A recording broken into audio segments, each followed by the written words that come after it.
What's up, everybody? Welcome to Philly with John Marks on PHLY. As always, brought to you by BetParx. We're live on a Tuesday morning, rainy Tuesday morning. And man, it feels rainy. It feels dreary after the Flyers got screwed again last night. Bill Matz joins us here on the program this morning. I knew Bill would have late hours. They had their draft lottery party here last night, and I was figuring he'd be up with the NHL playoffs and things like that. Bill, are you one of the guys? Good morning, Bill. Are you one of the guys with less sleep? You're actually better on the air, but then you crash? Oh yeah, definitely. I have sleep deprivation. One of my favorite drugs, always has been. Your brain just functions like it just focuses harder for you. I think it, but yeah, it was a bummer of a night. It was important that they had the fourth best odds so they could only fall as far as 6 in a draft where there might only be 6, 7, 8 guys in a certain tier.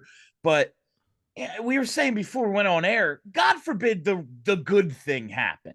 You know, I always think back to 2007. Oh, yeah, they won 22 games, by far the worst team in the league. In a one-guy draft, they end up with the second pick, and, Patrick Kane scores the overtime goal against them. And 2017, they moved from 13 to 2 in the lottery. Yeah, well, the second pick ain't in the league anymore, and 3, 4, and 5 are like all stars in the league. It's like, why can't it just work? I'm certain they'll get a good prospect, and maybe they'll pick the right guy who actually turns out. I guess it's possible, but like, why couldn't they just end up with 1 or 2 in this draft in which like the top 2 guys are a tier above everyone? God forbid. Very frustrating. God forbid. Like you mentioned, I mean, sometimes in the drafts, there's a clear-cut number 1, and then there's like, all right, well, who's 2, who's 3, who's 4? And then there's other times that, like, for instance, Joel Embiid, because of the injury, he slipped because of the injury. The Sixers are fortunate. That's what I'm saying. This has actually worked out for the Sixers on numerous occasions. Now, Ben Simmonds didn't work out to what we wanted. It was also a very good team. Ben Simmonds was the number 1 overall pick. It was clear that he was the number 1 overall pick, and he was a good player. He was an all-star player for a while. But it's just like, even going into last night, I was like, the Flyers aren't getting the number 1 overall pick. It never happens to the Flyers. They don't luck out like that. Now, the Sixers draft lottery is coming up in 6 days. They spread them out by a week. NHL last night, Sixers next Monday night. But like, and I think the Sixers, and we'll talk about this later, I think the Sixers are going to end up keeping I think they're going to get their pick. I think there'll be 3 or 4. And they'll get a player or whatever. And there was no doubt in my mind the Flyers were getting the worst possible scenario last night that they got, which I guess it wasn't the worst possible. Or was this the worst possible scenario? Was this the lowest they could drop? Falling to 6 was as far as they could drop. You can drop 2 spots, and that's exactly what happened. And it was, I actually liked the format of the lottery last night. I thought it was kind of cool where they did the draw live. So instead of, like, okay, we're going to have, Deputy Commissioner Bill Daly just flip over cards and show us each well after the drawing has already been done. They actually picked the ping pong balls live on the air. And the Flyers moved up to, after 3 of the 4 numbers were drawn, tied for the best odds to get the number 1 pick. They needed a 4 or a 6, and 13 popped out, which dropped them down to 5. My God. And then they did a draw for the 2nd overall pick, and the Utah unnamed team, I think they're going to be the Hockey Utah club. Mammoth. Yeah. Oh. I think they're going to be the Mammoth, it seems. But they couldn't even get up to the 1st or 2nd pick. They were at 14. You could only move up 10 spots. So they moved up to 4 where the Flyers were, dropping them to 6. a very frustrating outcome. Now, I didn't watch it. I saw it. Matt Gallagher says in our chat that ESPN did a terrible job with the broadcast. You were here. You had your draft lottery party here, so you probably weren't following as closely as some of us at home may have been. We couldn't see the sound. I just like the format of doing the draw live and seeing the numbers and everything. They're updating the odds as each number comes out. I thought that was good. I didn't see, like, we didn't have the sound on. We're in studio reacting to it live and just kind of guessing what's going on. But yeah, it's ESPN. They're not as good as TNT. So I'm not shocked that people felt that way. And not everyone loves John Buccigross. So that is what it is. Oh, all right. Well, listen, it's disappointing. I hope at some point, because then like now I'm reading something this morning and it's like, oh, well, like, yeah, like the Flyers, they maybe another year before they're competitive now. Like, hang on a second. How long have we been prepared? Really? The draft lottery is going to be they're not competitive now next year? What the hell is going on? Yeah, I really don't see that. This was never going to determine that. Like, this wasn't, oh, well, Connor McDavid or nothing. Like, that's not what this draft is. There are two top guys who are really good, and then another tier of like 4 or 5 players. You know, they didn't seem to drop a tier in terms of quality of player. They're going to have fewer options. And if you were dead set on like Anton Frondell, who you think is going fourth, and you don't want Caleb Denoyer. Yeah. Exactly. And you don't want Caleb Denoyer, all right, you're disappointed. But in terms of quality of prospect, I don't really think they fell off entirely with who they're going to get. It's just disappointing that they didn't move up with this opportunity when it seems every time they've been high in a draft, they've fallen. And when they've been, What was the reaction? What was the reaction here with Broad Street Hockey and PHLY Flyers? You had a bunch of your listeners, your viewers, your fans here. Was there a lot of cursing, F-bombs, things like that?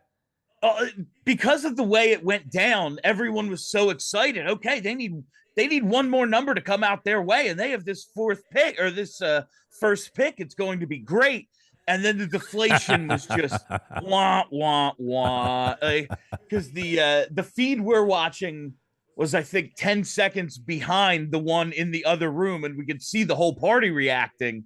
And so we're live on the air watching everyone in the other room, and we're like, oh, this is happening. And then just the crash was anticlimactic, to say the least. Oh man. Well, listen, I'm sorry. I'm sorry to Flyers fans. And when I say that, I'm saying that because I would love for the Flyers to be great and win a Stanley Cup and all that jazz, but it wouldn't mean as much to me as it would to many, many Flyers fans. I just like, dude, you look at it's been almost 50 years since they won a Stanley Cup, or it's 50 years since they've won a Stanley Cup, something like that. Yeah, it's 50. Yep. And you have 42 years with the Sixers. You talk about your winner teams, 92-year combined seasons between the two since they've won a championship. But it's almost impossible to do. It feels that way, like in a major market this way, and just it's a bummer. Like I'm almost 37 years old. I've seen them go to 2 Stanley Cup finals. They're 2-8 in those 10 games that they've like. I just want to see the team be great. It's happened fleetingly. There have been moments, there have been awesome memories, but ultimately, damn it, man, I love this freaking team, and why can't I just get a little bit back from them? 50 years that's just way too damn long. I don't know what else to say. I feel bad for Flyers and 76ers fans, man. That's so long. All right, so 92 seasons. Yeah, I never thought to combine them. That is just, my God. It's terrible. It is. It's horrible. This portion of the program brought to you by Glatt Hair Restoration, GlattHairMM.com, 610-980-4000, 610-980-4000. NBA Draft Lottery next Monday night. The 76ers. Here's just with the draft lotteries in general. Why do they have the draft lottery? Because they don't want teams to tank, or they don't want teams that have the worst record to automatically get the number 1 pick, right? But they also don't want teams to tank. This doesn't stop teams from tanking. They don't care. They want the highest percentage chance of getting the highest pick. Everybody knows it doesn't have to work out like that, and many times and often doesn't work out like that. It doesn't change. Like, I saw a lot of this last night from some Flyers people. That was like, oh, so how do you like the tanking now? It's like, yeah, I do the same thing. What do you want to finish outside of the playoffs, but have a moral victory that you won some games at the end of the season? Or you want the best chance of getting the highest draft pick? Like you had said, Bill, they ensured that they only had the 6. The 6 was the worst they could do, which is a good thing in itself. You win 2 or 3 other games, and now you're picking 9th or 10th, then you're really going to be pissed. So this idea that how do you like tanking now, that's not the point. The point is you're giving yourself the best chance to get the pick that you want. So your 10th and 14th teams moved up, which means if you had finished like 9th, you'd be really unhappy with where this team is picking right now. Yeah. If you finished 7th, you'd be really unhappy with where this team is picking right now. And just the idea in general that lotteries discourage tanking, I don't know how we've come to that conclusion. Doesn't. When now everyone feels like they have a shot. So at, the 3/4 mark of the season, if you're not in it, well, it doesn't even matter if you don't have the worst team. What incentive is there for you to win? Like, it encourages like 10 teams to say, yeah, let's see if we can increase our odds a little bit, rather than I'll always look at the most successful league in the world and go, no one seems to be questioning the legitimacy of their game. The NFL seems to be going just fine doing a reverse order draft. It's working out for them. It's working for them, and teams tank there too. We have to rethink this whole other thing in these other less successful sports. It is Tyler Zuli. Good morning to you. Do you believe that the NBA and the NHL Draft Lottery does it incorrectly? Because Bill brings up a great point. It's the same thing in baseball. It's a little bit different in baseball, but still, it's the same thing in baseball. Yeah, but the problem with baseball has become they've put a clause in that if you take on revenue sharing money, and this is a different conversation about, caps and floors and stuff, but if you take on money from revenue share, you can't pick in the top 10 2 consecutive years. So like the White Sox are in a weird spot where like they almost had to go spend some money, which they didn't, but they almost had to go spend some money because otherwise it wouldn't have mattered anyway, because their draft pick is, even though they won 39 games last year, their draft pick's in jeopardy because of it. So to me, I'm a big proponent of what Bill brought up, where you finish with the worst pick, the worst record, you get the number 1 overall pick. The NFL, I understand the NFL can change on its head because you draft a quarterback, but it's also the largest roster of all of these sports. Like in the NBA, you've got a 12 to 15 man roster where one player can truly change the outcome of your team. And Bill, you can correct me if I'm wrong, but like the superstars that have been drafted in the last 2 decades, between Ovechkin and Kane and Crosby and McDavid, didn't all 4 of those teams move up in the draft lottery? Or close to it, if not all of them? So my point being is, like, you have now gotten 4 franchise-altering players for teams that should not have been in that spot. So to me, it's a weird dynamic where shouldn't the franchise-altering player go to the team that won 22 games, as you brought up, Bill, or the team that won 3 in the NFL? Yeah, you would think. Yeah. Yeah, absolutely. And the NHL has also put in, you can only, if you're the worst team and just end up with the first pick, it doesn't count. But if you can only move up twice, like every 5 years, I believe, is the rule they just put in. So the 76ers have to get the number 1 overall pick, have a 10.5% chance. The Jazz and the Wizards and the Hornets all have the highest chance, which is only 14%. Pelicans, 12.5. Sixers, 10.5. So that's the 5th best odds to get the number 1 pick. But their percentage chance to get the 5th overall pick is only 2.2%. So they have the fifth best odds to get the 1st overall pick because they're the 5th worst team. But yet to pick number 5, they have 2.2%. Which is a lot less than any other place. So for 1, 2, 3, and 4, they have a 10.5% chance of getting 1 through 4. They have a 19.6% chance of getting 6, and then 26.7% chance of getting 7, which they wouldn't keep their own pick, and only a 2.2% chance of picking 5th. So, but like I feel much more positive about the 76ers because they don't constantly get screwed like the Flyers do. They'll pick the wrong player or he'll be injured, but they'll still get the pick. Yeah. They'll get the pick, and the guy will just like, you took me for my shooting. I forget how to do that. Something like that'll happen. No. But the Flyers, it's just, you're not going to get a premier player. So good luck. So there's not, and the thing that sucks with the Sixers is there's not really a lot to talk about other than what draft pick they get and what player they're going to get. If they get the first overall pick, we'll be the most positive fan base ever. I'll be a 76er fan again because they take Cooper Flag and everybody's happy. But if they're 6, 5, or 4, then it's like, okay, who are you going to pick? But there's no intrigue because outside of that, because isn't this team pretty much going to be what the team is next year? Joel Embiid, you hope, is going to be healthy, and God knows what you're going to get with that. Paul George is going to be back. They're going to sell you Paul George is going to be fine. You have Maxey, you have McCain. Like, you're pretty much rolling out the same team with maybe, are you re-signing this player, re-signing that player? Are you bringing somebody else in? Is there a potential trade? But, like, it's going to pretty much be the same team, which begs the question. So Bill Simmonds, and this is with Ryan Russillo on a Ringer podcast. So they brought this up in conversation, and it's not only unlikely, it's flat out isn't going to happen. But I thought it was interesting. So here's Bill Simmonds and Russillo talking about it's a potential trade. It's an Embiid trade. Can you think of anything where if you're the Lakers, you go, now I have to think about this a little bit? Embiid? That's something the Lakers would like traditionally do. Talk about get out of jail free cards. I think the Sixers do in a second. We'll give you all of our expirings and a first, and we'll get you out of the Joel Embiid business. Here's your get out of jail free card right now. You don't have to deal with them anymore. I heard Embiid was available at the trade deadline. It'd be irresponsible to not even ask. Yeah, Come on. You think it's surprising that Darryl would potentially float the idea? I just hadn't heard that. I was excited about the info. Yeah, so all right, that's my favorite Lakers move. All their expirings and 2 first-round picks, and they get Embiid. And Philly so just not gets Reeves. Reeves isn't in it. Oh, Reeves isn't in it. He's not in it. Us and us. You don't even get Reeves. We don't know if Embiid's ever playing again. I'm like, I'll take Embiid. You can have one of our first-round picks, and here's some bunch of expirings.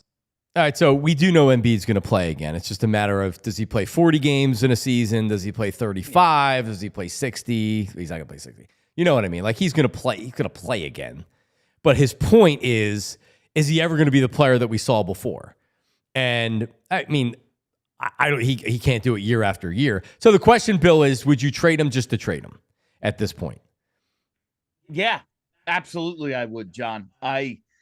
I just don't see a path forward with a guy who is never, ever going to be healthy. And that's what we all, like, if you think he can get you through a playoff run to a conference final and a championship, like, why? What gives you that idea that if he played 0 regular season games and then had to play 20 in a row in the playoffs, why would you think he would stay healthy for that? He never has. He has his back, knees, and feet are all ticking time bombs, and the dude has terrible freaking luck. Like, not only is he just injury prone in one way, it's also, yeah, man, I put my head down and my teammate ran into me and now I have a broken face again. I've known of one athlete to break their orbital bone twice, and it's Todd Fedoruk, whose job was getting punched in it. Like, and then here's this monster who's bigger than everyone. Somehow it's also happened to him. Like, he has horrible luck and all of his joints don't work. What are we holding on? If you could get out of this thing and start over with Maxey and McCain and a bunch of other assets, do it, because it ain't going to work. You're not winning a championship with this guy. It's a shame because he's awesome, but how many times do we got to go around the merry-go-round? Yeah, I mean, and like he's the conditioning is always questioned, but like remember last year it was like Joel's late for everything. He got called out by his teammates in a meeting. Like, once I heard that, I'm like, all right, listen, like I'm just done. I'm finished with the whole conversation.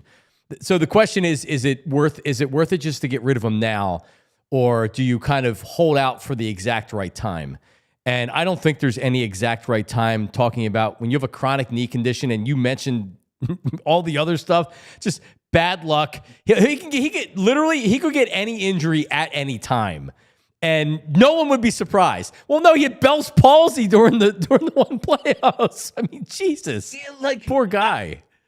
Yeah, it's like, exactly. Not only the stuff that happens because, yeah, like, humans aren't supposed to be that big and that athletic. Like, it's not a thing that's supposed to exist, but also anything else that could possibly go wrong. Like if you heard like, oh yeah, Joel Embiid, he broke his entire hand closing it in a car door. It'd be like, oh yeah, man, surprised. it's Wednesday. Like, why wouldn't that have happened? Right. Slicing limes, cut the tip of his finger. Oh yeah, like who was it? John Lieber who cut his hand open making a hoagie? Like, yeah, man, he was making himself his sandwich. Now he's out 4 to 6 weeks. Yeah. Like, oh, okay, yeah. Oh, it's so true. But see, here's the thing. Daryl Morey's not trading him for a first-round draft pick or 2 first-round draft picks. This dude's going down. Daryl Morey's going down with the ship, and when it starts to go down, he's going to jump into a boat and take off, and we're going to be stuck in the ship watching it go down. 100%. Because Daryl Morey will be on ESPN or doing a podcast or doing whatever the hell he wants, and we'll be sitting here with a basketball team that's back in the lottery. Here we go. Process 3.0. Let's do it. While getting paid, wait. by the way, guys, because his contract's still for another, 3 years, I think? Yeah, you wonder if there wouldn't be some type of a buyout if he decides he has to leave, or does Josh? Because I mean, you listen to Magic Johnson via Stephen A. Smith. Josh Harris not happy with Daryl Morey. How could you be? All right. Well, so that's coming up. That's 6 days away now. Utah Jazz, Wizards, Hornets, Pelicans, Sixers, Nets, and the Sixers. I just hope they keep the first round draft pick, and it is the Sixers' luck to keep it. It's not for it to work out necessarily, but they've had some good draft picks. Sometimes you got to get a little bit lucky. I was actually thinking about the like last night when the lottery was going on. I was thinking about when the Flyers drafted, or they thought they had a trade for Eric Lindros, and what was it? Not Ottawa, the Quebec. Quebec made a deal with two teams, with the Rangers and the Flyers, and had to go to arbitration. And I remember I was in high school, and I remember coming out of school not knowing what happened, because the decision was supposed to be announced, and I didn't know. And I got in the car, and I actually think I put on WIP, because how else would you find out in the early 90s? And they ruled in the Flyers' favor, and they got Eric Lindros. And the feeling was, yes, we got the next great one. And it didn't work out to a Stanley Cup. Lindros was a dynamic and a very interesting player. Gave a lot of stimulus to the city for a long time. So you always hope that you're able to get a star player like that. And you got Mitchkov, who, by the way, got screwed out of being a finalist for the Rookie of the Year. How does that happen, Bill? You know, I really thought it was going to be close. Like Macklin Celebrini had a really good year for San Jose. Lane Hudson, he's going to win the Calder Trophy as the Rookie of the Year. Rookie defenseman in Montreal, led all rookies in scoring. Like, he had an historic, honestly, season for a defenseman. That was going to happen. And then it came down to Dustin Wolf, the goalie for Calgary, who, December, January, I thought had a really strong case. Then fell off a little bit, wasn't awesome in the second half, but held on, I guess, enough. Like, Calgary was kind of supposed to be a bottom 10 team, and they got eliminated from the playoffs in the last couple of days of the season, and he was kind of the catalyst for that. Even if his numbers weren't great in the second half, I guess it was a good rookie class this year. Mish had a great rookie season, whether he was a finalist or not, but I know a lot of people out there, including myself, had those Calder Trophy futures with Mishkov, and he's not even going to be one of the 3 finalists, and that's a bummer. Coming up. Oh, and by the way, someone asked who the lawyer was, the arbiter it was Larry Bertuzzi, if memory serves me correct, was who it was. There it is. He puts it up there. Yeah, and Quebec got Peter Forsberg. Ron Hextall was in that trade. Mike Ricci was in that trade. Bunch of first-round draft picks. Cash. Yeah. Who was the goon? Wasn't there a goon in that trade that had a little bit of skill? Chris Simon. Chris Simon, yes. Good pull. Chris Simon. Yeah, I look at that trade a lot and just wonder. Yeah, what if? It would have never worked out here, Bill. That's what we've been talking about since the start of the show. Yeah. Well, no, that's Peter Forsberg ended up being great. Yeah. But give Eric Lindros, Joe Sakic, and Patrick Waugh, and they probably never lose. So, Yeah. Meanwhile, Lindros had Garth Snow and 2x4s underneath his pads. Garth Snow. Garth Snow, I looked this up recently because it was 97. I was a kid. I don't really remember. Right. Garth Snow started more games in that playoff than Ron Hextall Yeah, he did in did. 97. That's what we had going for us. Garth Snow. Yeah, no, Hextall was not at an elite level at that point. All right, coming up, angry Phillies fans. Why are Phillies fans so freaking angry? We'll discuss coming up after this. Philly with John Marks. Don't go anywhere. All right, Rothman Orthopedics. I was thinking about this driving in today because I've been on a pretty good workout schedule, right? And despite dislocating my finger during class the other day, the knee feels good, the shoulder feels good. I'm really like, I got knock on. That's not wood, but you know what I mean.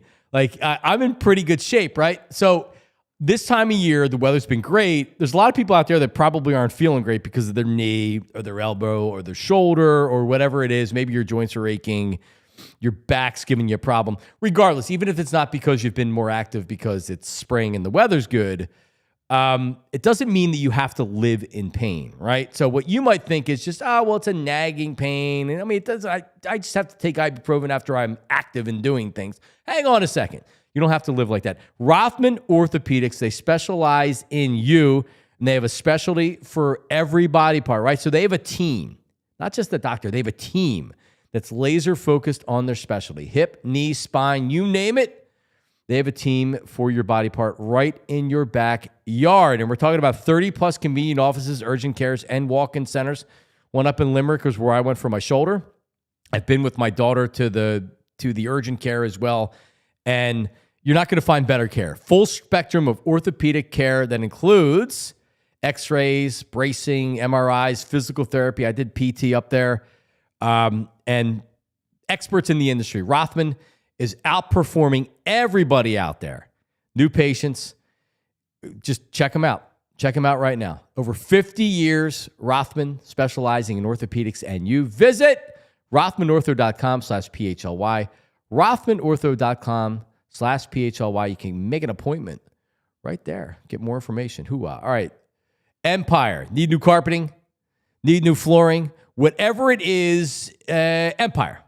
So check it out. Very convenient. They come right to your home. They bring the showroom to your home. You don't have to go to figure out like, all right, well, I'll leave work a little bit early and we'll pick up the kids and we'll go. No. They bring the showroom right to you. Here's why that's important. Rothman today. Here's why it's important. Because then you can see what it looks like in your living room with your hardwood floors, what it will look like with your paint. There's so many different factors. It may look different in the showroom than it will in your home. So Empire brings it right to your home. All right. Any questions answered. So there's no surprises. You're getting precise measurements taken right in your home, and you're getting clear upfront and all-inclusive pricing. And you can schedule installation as soon as the next day. That's all they do. Experts, dedicated flooring professionals who focus on flooring every single day. And if you want to schedule a free in-home estimate, use code PHLY. You can receive a $350 discount. That's right. Free in-home estimate, $350 discount, PHLY, restrictions apply. Visit empiretoday.com/PHLY for full details. empiretoday/PHLY for full details. Hoo-ah. All right, we're back. Today's program is not sponsored by Adult World, up by me in Collegeville. You believe they still have an Adult World? I drove past it. You forget that it's there. There's a place called Specs Broasted Chicken that's right past it. And it's one of these places, they call it a drive-in because 60 years ago, it was considered like a drive-in or whatever. And they still make the same chicken, and it's unbelievable. But there's an Adult World that's right in front of it. So I got to ask, what are we doing that there's still an Adult World that's in the intersection of Ridge and Germantown Pike going out of Collegeville? Yeah, I guess life's a lot about nostalgia these days, John. You know, everything's a reboot or a remake. Want to get back to how you felt when you were a kid. And maybe for some people, that's the thrill of going to an Adult World. Yeah, just going to the going to the adult bookstore rather than, having it right at your fingertips online. And that's too easy. Some people still like to work for it, I guess. Oh, anyway. All right. So when was the last Phillies game you went to, dude? Last Phillies game I went to was the Easter 420 game. Yeah, the Fanatics' birthday. Okay. Because you're always, I feel like you're always down there. You're down there every couple of weeks for sure. I've not been to a game this year, but I was looking on the calendar. The date that I had circled, actually, they're in Oakland. They're not home. So I'm like, well, I can't go to that game. They're not even in Oakland anymore. Imagine if I bought a plane ticket to Oakland and it's like, oh, they're in Sacramento. But yeah, so I haven't been down to a game, but I have one circled. All right, so as a Philly fan right now, I can speak for me, and then I can speak for the people that I talk to, and then I can tell you what I see online. Me, I get mad day to day. I react to poor performances, to players that are really kind of aggravating me. Also trying to take a step back and realizing this is still a playoff team with a lot of good things that they have going for them, and it's a very long season, right? Like it's early, Bill. It's early. It's still only May. It's early, right? People that I talk to, and that's like softball dads, people that I see at the grocery store, friends that I have at the grocery store, the reaction, and this is my reaction right now, which is like, all right, like, God, I really hope this isn't a replay of what we saw last year. And it kind of feels like it's a replay of what we saw last year, which was a very good regular season team, but the second half they sucked. And then finally, Bill, what I see online. I put up something on Twitter yesterday about a potential Kyle Schwarber contract. One of the replies was, man, they could get a king's ransom if they trade Schwarber at the trade deadline if they're out of the wild card. It's like, hey, what? We're not going to be in the wild card hunt at the trade deadline? They're four games over 500. What are we talking about here, Bill? And how far out? Like, if we're a game out of the wild card, are we selling Kyle Schwarber? 10 games out. What? 10 games out. Yeah, like, I've said this to Tyler a few times.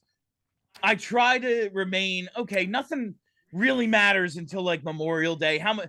Because if they're in September and have a great record because of a bunch of games they won in April and May, and they're floundering a little, like I was on the air at WIP as they're making the playoffs in 2022, like they're going to get in, and people are calling up going, yeah, they don't even deserve it. Oh, they want to. They shouldn't even make it. And it was like, well, okay. Like, how many times have I thought, oh, great, thank God for all those games they won in April and May. Like, I'm just not gonna let myself get too insane right now. But then I turn on the game and I'm yelling at the television, and Ava's like, "Didn't you just tell me you don't care until Memorial?" Like, yes, I did say that, and I cannot help the way I'm feeling right now. Yeah, once the game starts, that's all out the window. Yeah. But like it is. I'm trying to remain all right. They're gonna be fine. They're a good team. They're gonna make the playoffs. But then you turn on the game and you see, Trey Turner make 3 errors, and you're like, well, this is just what the hell is this team? See, you're like me. You're like, right? Like they're good. They're with this starting pitching staff, and like Schwarber's a monster.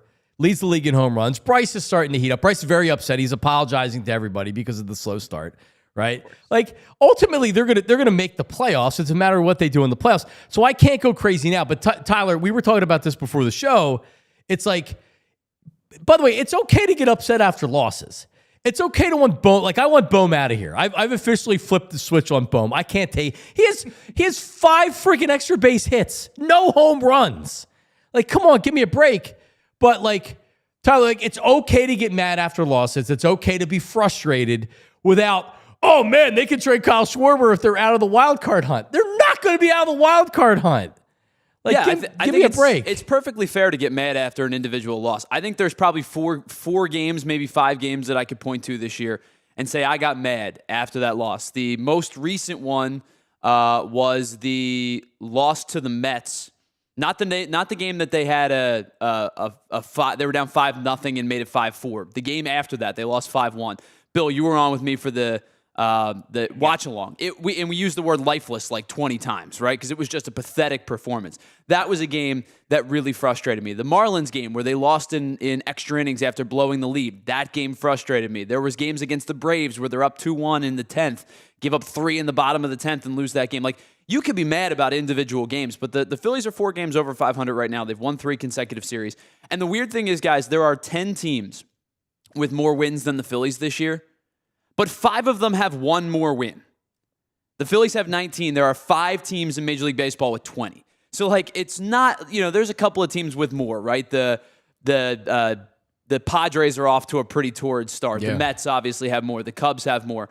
The Dodgers have really surged in their last 10 games and are back to where we thought they'd be. But, like, there are 5 teams in baseball with 20 wins. The Phillies have 19. Like, you win one of those games, you're right in that mix of, like, the 5th best record as opposed to the 10th best record. So this is the type of baseball's the type of league where, as you brought up, Bill, like through Memorial Day, everybody hovers somewhere between 5 games above and 5 games below, with the exception of like 3 teams who are 15 games above and 3 teams who are 15 games below. But most of the teams are right in that 5-game sample size. Yeah. It doesn't like, this is honestly, it's normal. The good teams all the time start slower for whatever reason. It's normal. I remember in the 2009 season that they went to the World Series. I was doing Talking Baseball with Dutch, coming off of a World Series, winning a World Series, the first World Series since 1980. You would expect that we'd be in a great mood the entire season. No, we weren't. If you remember, Brad Lidge was cooked that year. His ERA was over 7. And they had a Banez who cooled off in the second half. It looked like he had a little boost there in the first half of the season. But, I remember, like, it was a painful... If you're living and dying with every game, you're going to kill yourself over the course of 162.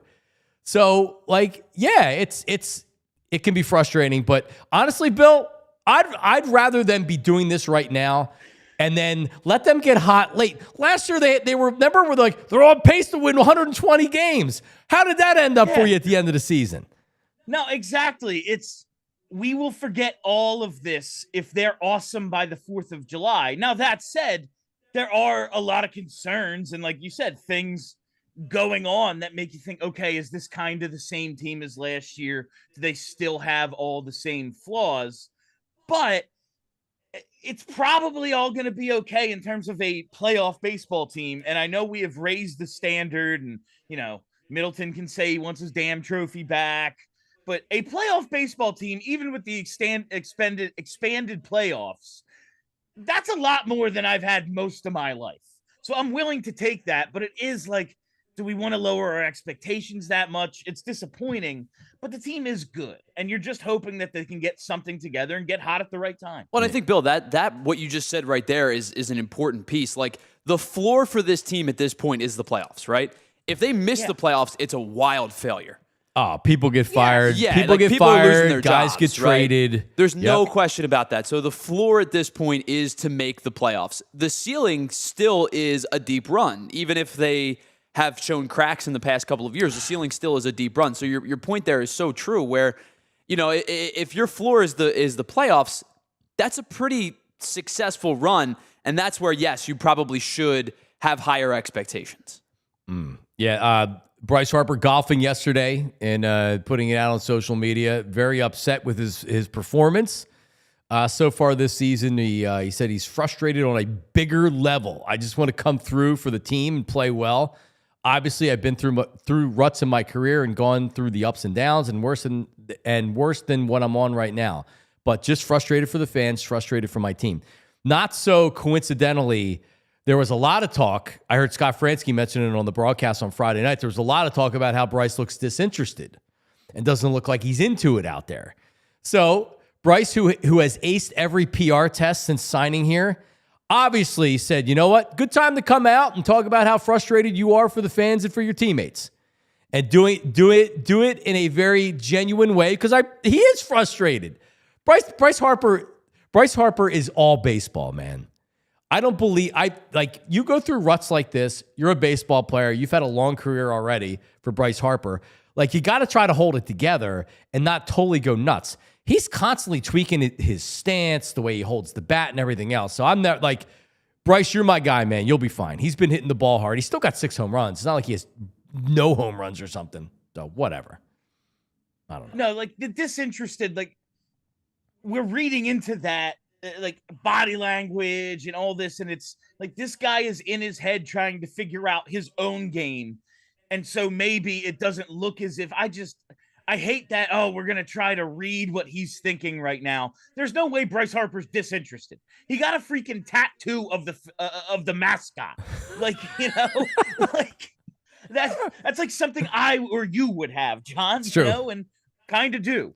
But like, yeah, I just think he's gonna be in his own head about something like this. And yes, it is frustrating to watch because we need him to be at an MVP level to reach the potential of the team, but he's gonna get there. Like you said, how often look at that, he's going no batting gloves right now, right? He needs to get the feel back, or for whatever reason. He is always working at it, then that always gives me the confidence that he's gonna come out of it and be who he's supposed to be. It's a long season, it's a streaky sport, it's a weird sport. Sure is. The best players go through these ridiculous slumps sometimes. I think he'll be all right. Yeah, like when you suck at the plate and you know it and you're going through your own head, guess what you're going to look like out? You're going to look like you don't have confidence out there, or quote unquote disinterested, right? Like when you're getting the ball, when you're a defense in the NFL and you're getting the ball run down your throat and you can't stop an offense, are the guys disinterested or are they getting their ass kicked? Right? Like, and that's kind of what when a batter is going through a slump, that's like, they're not going to go out there looking confident and happy and everything else. They haven't had a hit in 6 games. So anyway, the least of my worries is Bryce Harper. And I'll say it again, Aaron Nola looked really good his last 2 starts out there, which is very, very encouraging. So there's your Phillies conversation. Real quick on Kyle Schwarber, because with every home run that he hits, the talk is going to continue to get louder and louder. What's he worth? Right? Like, what's the contract? He's a DH. And you would think that he's 77 years old based on the way people talk about him. Didn't he just turn 32? 32, yeah. I've looked up his age a couple of times, and it's surprised me every time. I assume he's 34 or 35, and he isn't. Like 32 years old in baseball, that's a normal age. Yeah. That's just a guy. Like, that's still your prime, basically. Like, and for a dude, he doesn't have to stand in the heat every day. He's mostly just sitting on his ass waiting to hit a home run. Like, I can't imagine that he's like, not knocking him. That sounds like a great life, quite honestly. Like, I can't imagine, a contract going 4 or 5 years and him being like out of the game by then. Like, I don't think that's what's going to happen. He's still really freaking good and does exactly what he's paid to do. What is he worth? Like, his next deal is worth more than the last one, right? Like, he's raised his value since we got him for $20 million a season. So I've seen Teoscar Hernandez comped a lot, and I think got $66 million over 3 years, was it? So Tyler, pitch me on a Kyle Schwarber contract. I'd have to believe that he's worth $100 million. Yeah, I think 4 years. I think that 32, as you guys brought up, is not nearly as old as people think that he is, and maybe it's because he's been in the game for so long. He came up with the Cubs at a pretty young age. Oh yeah, he's been in the game for almost a decade now. I think the power numbers have not sapped. Like, he hit 30. What, he had 36 or 38 home runs last year, I think, and it was the fewest that he's hit as a Philly in his 3 years. He's averaging over 40 a season. And then you take into consideration, the OBP has always been high with him, at least in his tenure with the Phillies, and the average gets better and better and better. And I think that's due in large part to the fact that he's hitting lefties at a ridiculous pace. He did it last year. He's done it this year. And so all of his numbers are going in a positive direction. He's going to strike out a ton, and they're going to use that against them, as teams do, unfortunately. But that's part of his game.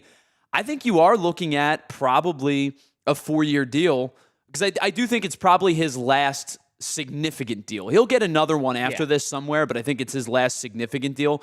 You're probably looking at 4 I think you're looking at close to 100. I really do. I think it's probably 25 plus a year for a player of that caliber. And I won't take into consideration, people are going to, take the hometown discount. He's not taking it. I mean, all right, maybe you take a little bit of a discount. Here. Yeah. I mean, if he really wanted to take the hometown discount, he would have signed an extension last year. So it's clear that he's not interested in taking a hometown discount. 46 homers, 47 homers, 38 homers last year. He's got 11 so far this year, leading the league. So, he's been a monster since he's like we were just saying with Harper.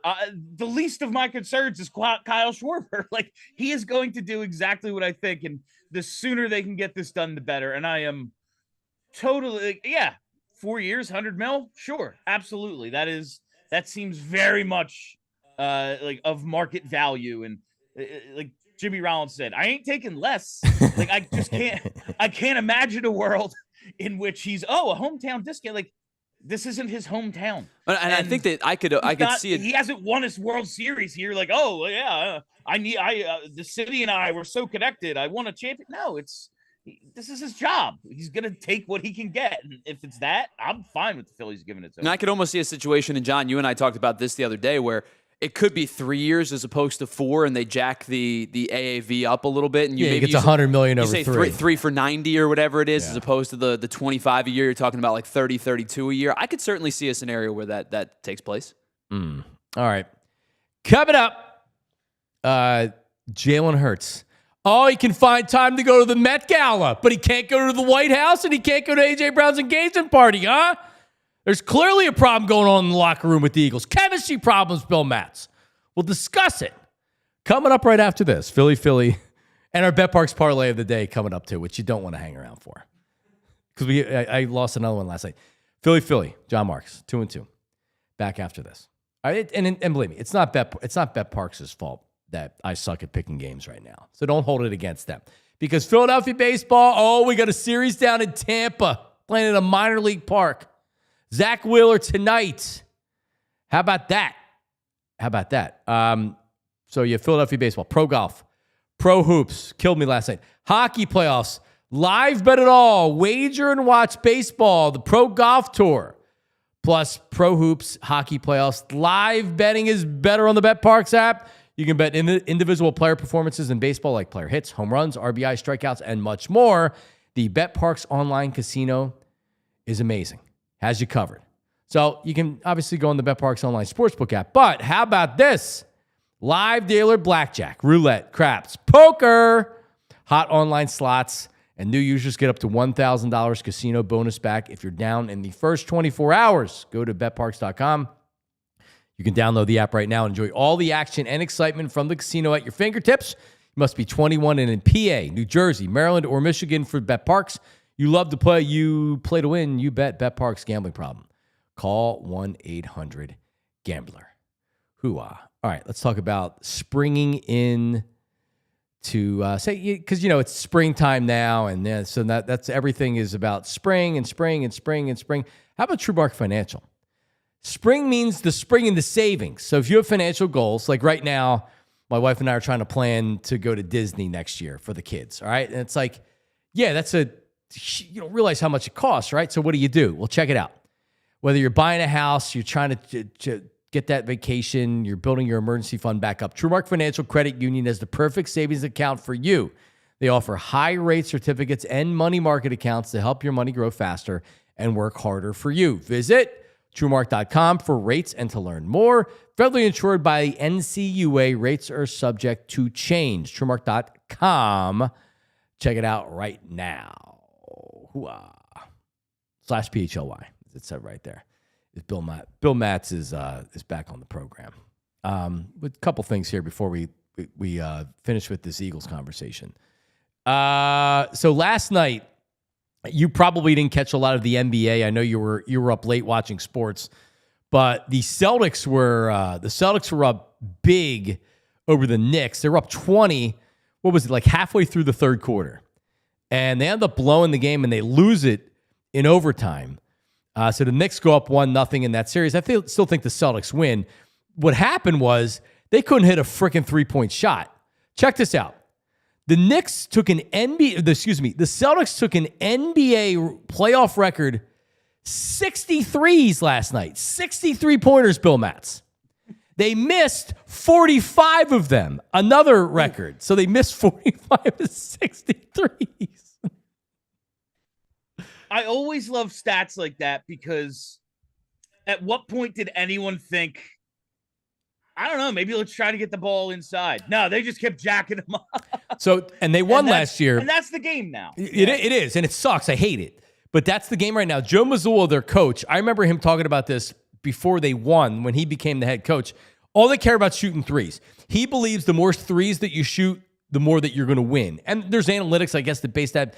that if you have shooters that can shoot the three. I mean, if you have some of the Sixers players, you don't want to shoot all those threes. But anyway, so and Tyler, you can answer this question as well. So I went back and I'm like, you know what? We know the game's a lot different, even from 10 years ago or 20 years ago. But 1983, we're talking about the last time the 76ers won a championship. How many three-pointers did the 76ers attempt in the 1983 finals? In the entire series, how many three-pointers do you believe the Phillies attempted the Sixers attempted in the entire series? What do you think, Tyler? Well, the series went 4 games. They swept games, them. Right? Yep. So I'm going to say it can't be more. I think this may even be high. I'm going to say 40. 40. Now, Bill Matz, do you go higher or lower than that? At first I had to think to myself, all right, yes, it's after the merger, so there is a 3-point line. This isn't a trick question. It's not a trick question. They did have the 3-point line. I was going to go way lower. It might be half of that. 20. All right, you win. It's lower. Less than 20?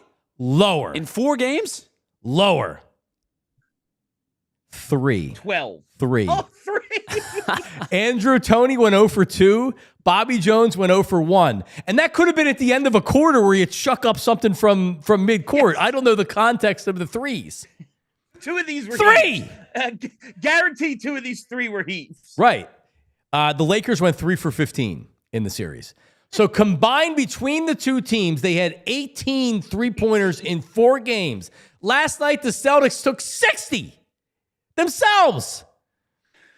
So yes. And by the way, like I love, and the Knicks Celtics game last night, because neither team could really shoot. It kind of turned into that could turn into a physical game, which the Knicks really want. But in overtime, it was only 108-105. The Knicks win. There was a lot of, if you go back and, I remember, the NBA of the 90s with Jordan and the Knicks, and, that was great basketball. Man, those games were 85-82. Go back and watch those games today. They were inside fighting each other. So I don't mind the skill part. I like the three-point shot. It's just when that's your offense. And Jason Tatum's so soft. God, I hate his game. He is so talented, and he is such a modern freaking player. All finesse. He doesn't want to be like, hey, the shot's not going tonight. I'm going to back a guy down like Kobe would. I'm going to put my butt and I'm going to go ahead and be like, hey, give it to me in the low post, and I'm going to go ahead and I'm going to shoot over somebody. Nope. Everything is a freaking finesse jumper three-pointer. God, it's so bad to watch. But anyway, I digress. Yeah, I've always, I don't want to be, it was just better, but I've come to realize I don't like what this game looks like. This isn't fun for me to watch. Quite often, I watch an NBA game and go, I don't like this. No, I can't stand the Warriors have a nice mix because Draymond's a thug. He wants to fight everybody. Jimmy Butler has personality. And then you have Steph and you have some good shooters. So I actually enjoy watching the Warriors. No thank you with this. God, I hate the Celtics and the way they play. Seriously, I'm rooting for the Knicks. It's not even close. I'm rooting for the Knicks. And I watched that game last night, especially in the first half. It sounded like it was a neutral site game. Or excuse me, in the second half. It sounded like there was many Knicks fans there, and we know that from them coming down here. Those rats.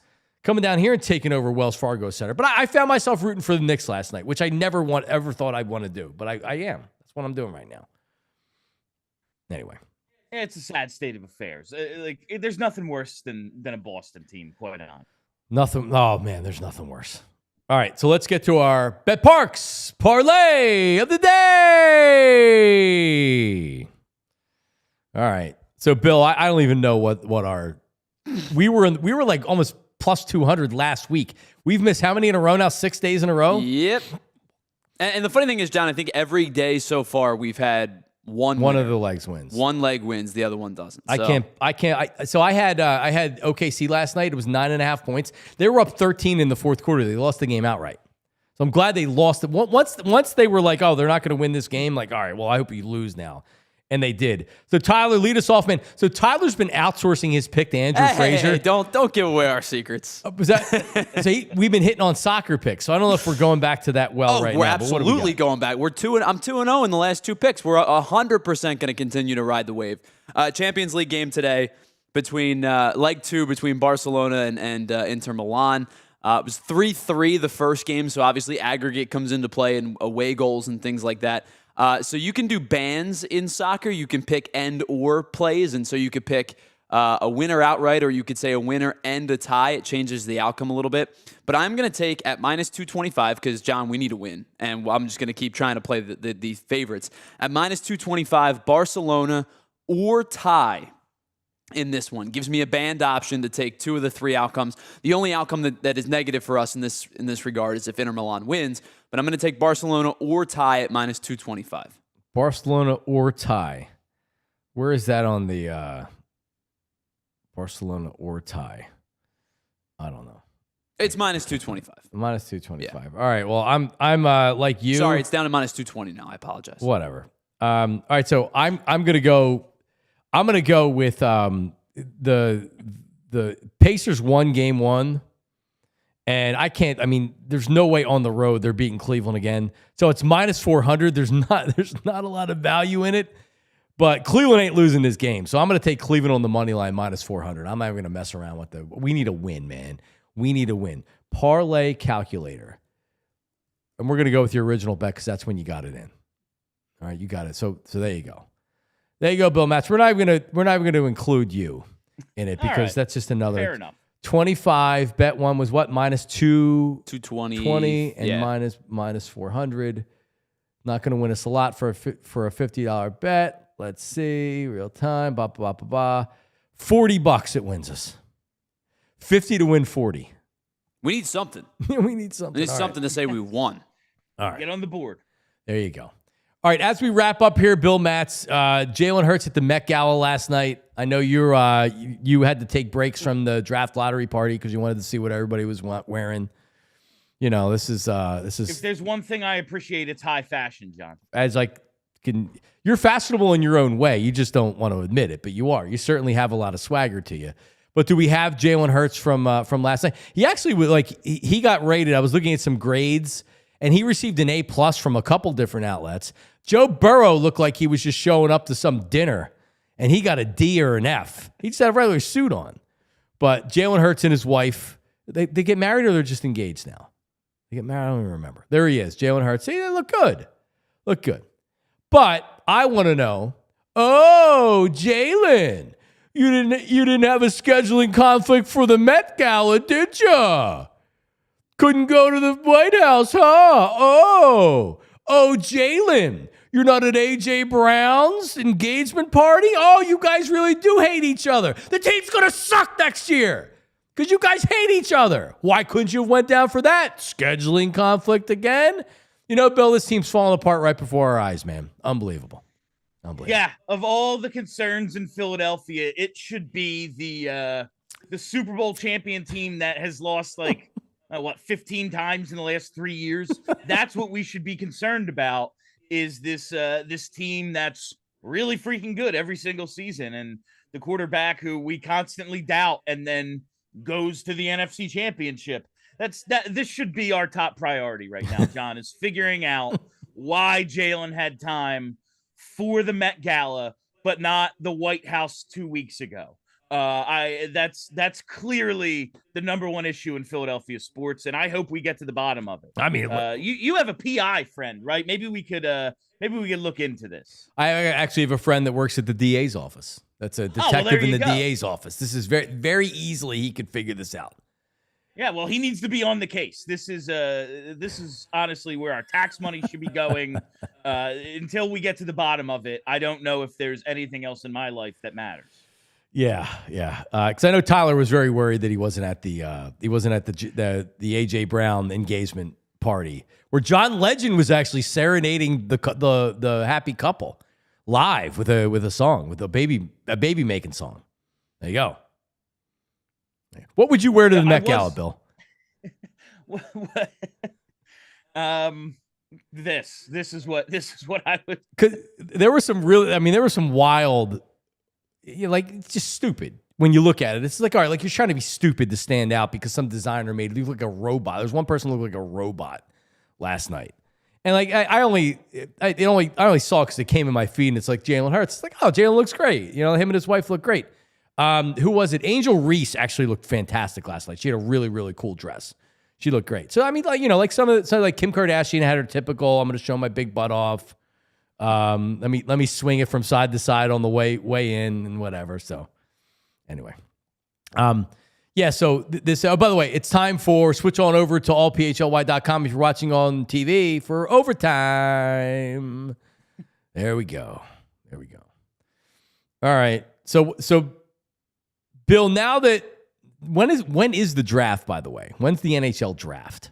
How long do you have to wait? June 27th, I believe. June 27th. Oh, wow. So you got 27th and 28th. They do round 1, the 27th, and then the 28th, rounds 2 through 7. What's your schedule? What's PHLY Flyers schedule now that the season's over?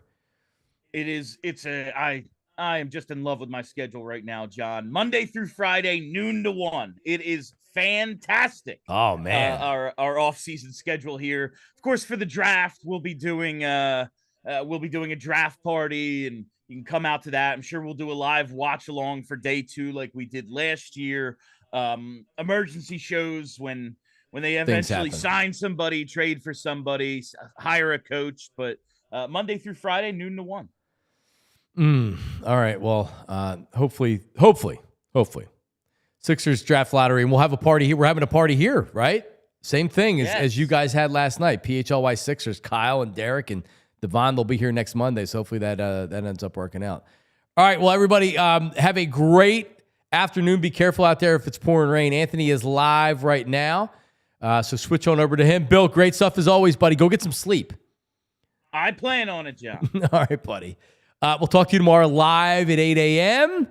Say hi to Anthony. Switch over there right now, and we'll talk to you tomorrow, 8 a.m. See you. We